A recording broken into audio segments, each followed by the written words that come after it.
This is the pronunciation video for chapter 14 in your textbooks in medical terminology. This is the lymphatic and immune systems. So you can pause me, get into your textbook and follow along if you wish. We're going over the blue boxes and the terminology terms and their pronunciations.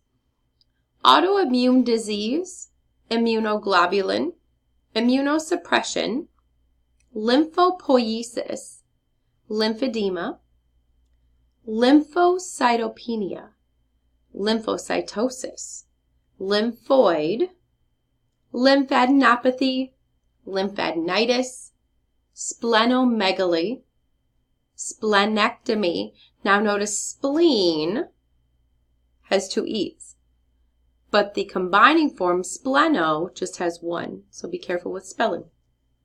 Asplenia, hypersplenism, thymectomy, toxic, anaphylaxis, and interstitial fluid.